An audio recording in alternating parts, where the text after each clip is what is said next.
नमस्कार, आप देख रहे हैं मतंग न्यूज। तो आइए इस खास प्रोग्राम में आपकी खास मुलाकात के साथ आपको गांव शहर से लेकर हर क्षेत्र की समस्याओं, वहां के विकास कार्यों को लेकर रखते हैं अपडेट। तो चलिए आज हम आपको रूबरू कराएंगे एक खास खबर से। उत्तर प्रदेश के मऊ जनपद से बड़ी खबर सामने आई है, जहां शिक्षक कथावाचक रागिनी मिश्रा द्वारा सच्चाई उजागर करने पर शिक्षिका रागिनी मिश्रा के मऊ जनपद में 6 पत्रकारों पर फर्जी तरीके से मुकदमा दर्ज कर दिया गया। मुकदमा दर्ज होते ही इलेक्ट्रॉनिक व प्रिंट मीडिया सभी लोगों ने चौराहे पर मुकदमा लड़ने के लिए भीख मांग कर एक रोज संदेश दिया है। प्रदेश सरकार दिन रात शिक्षा विभाग, स्वास्थ्य विभाग पर काम कर रही थी। वहीं ग्रामीण को शिकायत पर न्यूज कवरेज करने गए पत्रकारों ने जब शिक्षिका कथावाचक रागिनी मिश्रा का पोल खोल दिया तो रागिनी मिश्रा को नागौर लगा। उन्होंने BSA की मिलीभगत से पत्रकारों पर मुकदमा दर्ज करने का षड्यंत्र रच लिया। अपने बयान में शिक्षिका रागिनी मिश्रा बता भी रही है कि विदेश भी जाना होता है तो मैं कथा वाचने मेडिकल लेकर चली जाती हूँ। शिक्षिका रागिनी मिश्रा को नवनिहाल बच्चों का भविष्य नहीं दिख रहा है। ग्रामीण के आरोप थे कि हफ्तों तक नहीं आती है विद्यालय में, जिसका जीता जागता उदाहरण विद्यालय के रजिस्टर कॉपी बयां कर रही है। फिर भी BSA मऊ ने शिक्षिका रागिनी मिश्रा पर कोई कार्रवाई नहीं करते हुए उल्टे ही पत्रकारों को फंसाने का काम किया है। अब सवाल खड़ा होता है कि आखिर रागिनी मिश्रा पर कब होगी कार्रवाई। शिक्षिका रागिनी मिश्रा को नहीं है, प्रदेश के मुख्यमंत्री योगी आदित्यनाथ कब लेंगे मामले में संज्ञान। जनता पूछ रही है कि आखिर एक अच्छा खासा तनख्वाह लेने के बाद भी क्यों नहीं आती है विद्यालय, जो सरकार से सैलरी लेने के बाद भी भाड़े पर जाती है। कथावाचने आई दिखाते हैं रागिनी मिश्रा। शिक्षिका कथावाचक ने क्या कहा। जी, जय श्री राधे। मेरा नाम डॉक्टर रागिनी मिश्रा। मैं रणवीरपुर कंपोजिट विद्यालय से हूँ, शिक्षिका हूँ वहाँ पर, और मेरा यही परिचय है और कथावाचिका भी हूँ। क्या है मामला आपका पूरा? जी, मामला ये है कि कुछ माननीय पत्रकार महोदय लोग आरोप लगा रहे हैं कि मैं विद्यालय नहीं जाती हूँ, और उसमें तथाकथित कुछ लोग जुड़े हैं जिनको ईर्ष्या होगी, द्वेष होगा, तो वो लोग कह रहे हैं कि मैं विद्यालय नहीं जाती हूँ, कथा करती हूँ। तो पहली बात तो ये है कि कथा जब मैं करती हूँ तो सायंकालीन कथा होती है। मेरी कोई भी कथा दिन में कभी नहीं हुई है।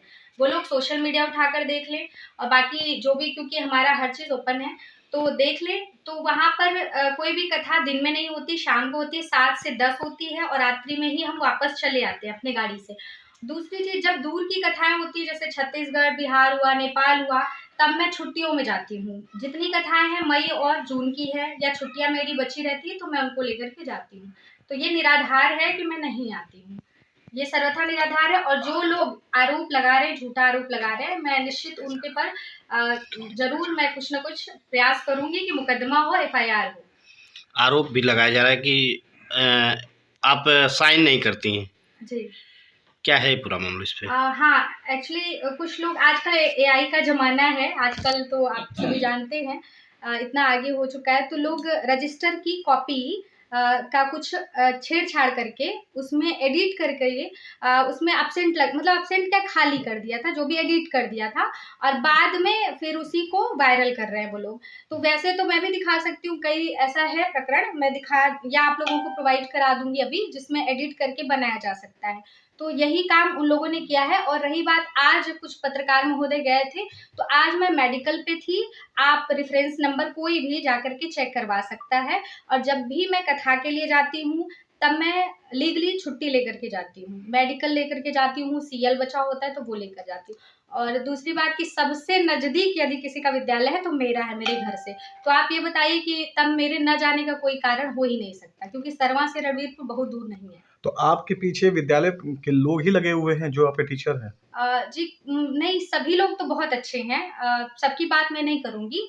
1-2 लोग तथाकथित लोग हैं जिनको जलन होगी, ईर्ष्या होगी, और वो भी सामने तो नमस्ते-नमस्ते करेंगे, पर उनको ये द्वेष है कि इनका मान-सम्मान, नाम ऐसा क्यों है, लोग इनको प्रणाम क्यों करते हैं, इनकी इतनी ज़्यादा प्रतिष्ठा क्यों है। तो 1-2 लोग ऐसे हैं जो अपना उल्लू सीधा करने के लिए, किसी और से प्रतिशोध लेने के लिए मेरे ऊपर आक्षेप लगाने का प्रयास कर रहे हैं। तो अध्यापक ही आपके पीछे लगे हुए हैं? हाँ, उसमें कुछ अध्यापक ही हैं। तो क्या वजह है, आखिर ऐसा क्यों कर रहे हैं लोग आपके साथ? एक तो देखिए, जिसका समाज में पॉपुलैरिटी होती है, जब सम्मान पाता है, तो कुछ लोग होते हैं ना कि उनको जलन होती है और कोई रीज़न नहीं होता, बस ऐसे होती है कि बराबरी ना कर पाओ। तो वही जैसे आपने बोला था एक बात कि सुख में, दूसरे के सुख में ज़्यादा लोग दुखी हो जाते हैं। तो अब मेरे पास फॉर्च्यूनर है तो देख के जलना कि फॉर्च्यूनर से स्कूल क्यों आती हैं, अच्छा ये अपना व्यू है ना कि आपने क्या रखा है, क्या नहीं रखा है। तो वो कई लोग ऐसा स्टेटमेंट भी देते हैं और जलन का कारण जो भी है। तो आगे की मतलब आगे जो लोग अगर इसमें दोषी हैं, जो लोग जानबूझ करके मेरी छवि को खराब करने की कोशिश कर रहे हैं, मैं बिल्कुल उनके पर एफआईआर दर्ज कराना चाहूँगी अगर वो लोग नहीं माने। और ये एक बच्चे का भी मामला आया था जो मैं आप सबको संज्ञान में दे दूँ कि हाल ही में एक बच्चे का एक्सीडेंट हुआ है बहुत बुरी तरीके से। छोटा बच्चा था और वो स्कूल में आया था, विद्यालय में आया था। चूँकि मैं ये सब बातें बाहर नहीं निकालना चाहती थी, लेकिन वो स्कूल में आया था और आने के बाद उसका एक्सीडेंट हुआ है गेट पर। तो अब ये दिखा दिया गया विद्यालय में कि वो स्कूल नहीं आया था, अटेंडेंस नहीं लगाया गया। तो उसमें भी ऐसे ही एडिटिंग करके चलता है कि चलो ये मान लिया जाए कि नहीं तो पूरा विद्यालय जाएगा, फँसेगा। तो उस बच्चे का जो एक्सीडेंट हुआ तो लोगों ने कह दिया कि वो विद्यालय नहीं आया था, अभी बाहर था। तो उस एक्सीडेंट में भी सबने बोला कि 1-1 हज़ार रुपए आप लोग दे दीजिए, वसूली कर रहे थे कुछ लोग। तो बिल्कुल ठीक है, आप बच्चे के लिए कर रहे हैं, नैतिकता है, मानवता है, मैं भी सहयोग करूँगी। लेकिन जब मुझसे पूछा गया तो मैंने बोला कि मैं सीधे बच्चे को संपर्क करके उसके माता-पिता को पैसे दे दूँगी या मैं डॉक्टर से जाकर के, मेरा परिचय है, मैं बोल दूँगी। तो जाकर के आप सभी डॉक्टर से भी कंसल्ट कर लें। मैंने डॉक्टर राहुल राय को हमारे परिचित है, मैंने उनसे बोला था कि जो भी सुविधाएँ प्रोवाइड की जाए उस बच्चे के लिए वो उचित जो हो, और उन्होंने किया भी। हालाँकि और भी मैंने प्रयास किया और मैंने सोचा था कि घर पर जाकर बच्चे को मैं आर्थिक मदद जो भी करना होगा ज़रूर करूँगी। पर इन लोगों की वसूली में मैंने सहयोग नहीं किया, तो इस पर इन लोगों को बुरा लग गया। उसी पर ये सब सारा कार्यक्रम इनका प्रारंभ हो गया। तो कुल मिला के एक लाइन में कहे कि जो साइन की बात है वो एडिटेड है।